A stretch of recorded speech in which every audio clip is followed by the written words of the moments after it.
showed a video on canning sausage patties, but I am going to can them again, and I'm going to do it a little bit different. I'm not going to add the broth this time. This is a different kind of sausage. The last one was a different brand. This is another brand that we got on sale. So Dave has already went through all but 2 of the last ones that we canned. So I'm going to can some more up, and we're going to do it a little different. I didn't show you the sausage and making the patties and what have you.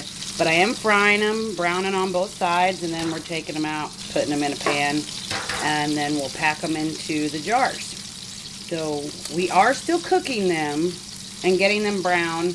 The insides may not be totally done, but they'll get done in the canning process. So just so you know, we're going to do it again, and I have done another video that does the whole thing, but this one we're going to do a little bit different. Hi YouTube, I'm back. We fried all the sausage patties. This is not all of them. I actually have a second pan full of them. Took quite a while. If you notice, they are fried fairly brown. Dave says that being fried darker, they hold together better. Being, I guess, a little more cooked. And he said when you microwave them, he gets them out of the jar and microwaves them. He said they just really hold together better, being a lot more cooked than just searing. I'm not putting liquid in them this time, so that's the reason I'm doing another video on canning sausage, is to show you not having any liquid. And basically we just, and these come out a lot thinner.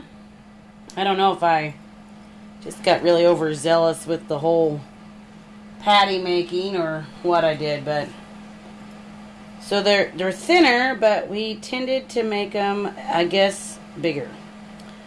Now, he decided that there needs to be 6 patties in each jar. We had 5. And that was because with the liquid and stuff, that just seemed to be the comfortable amount that fit in there.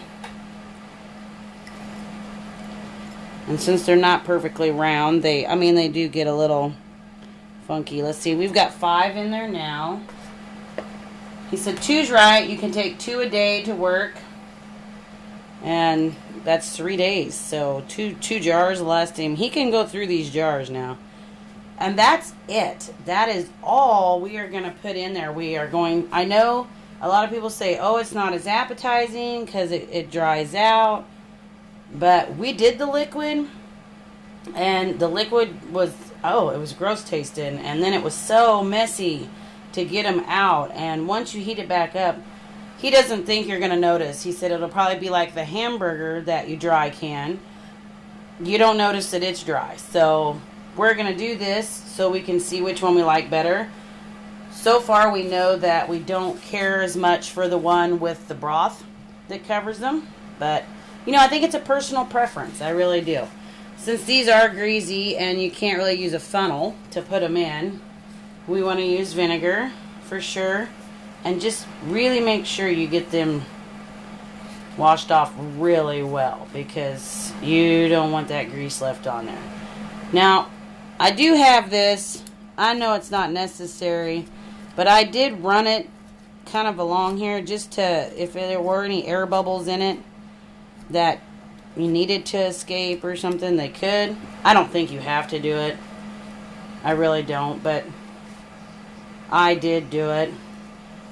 I'm always extra careful when there's grease, because that seems to be when you might get more jars that don't seal.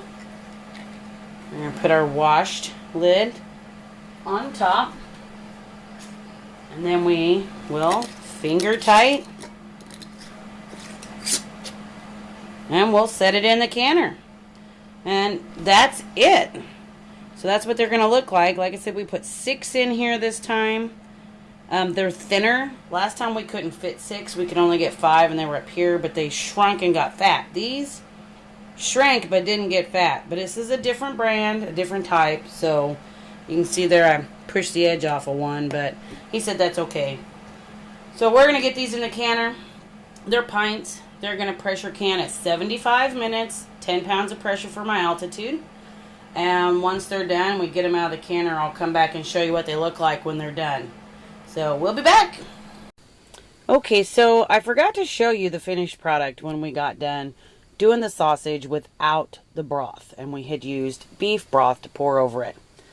So here is a side-by-side comparison, and I know that the lighting down here is not as good as it is in the kitchen, but there they are. This one's with the broth, and you can see it. It's in there. It looks kind of jelly-like. And this is without. And of course the fat is at the bottom. And he says this is the hardest to get out because that's where, you know, the fat's at instead of it being at the top.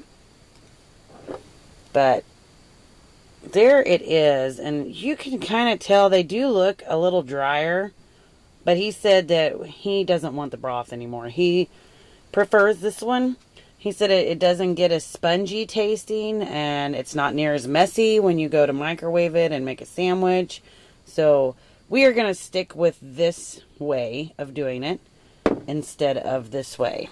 So just a choice for you, and it's a personal preference totally.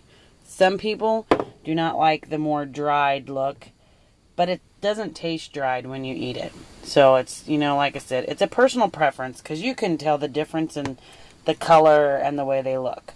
But that's how we're going to continue to do it.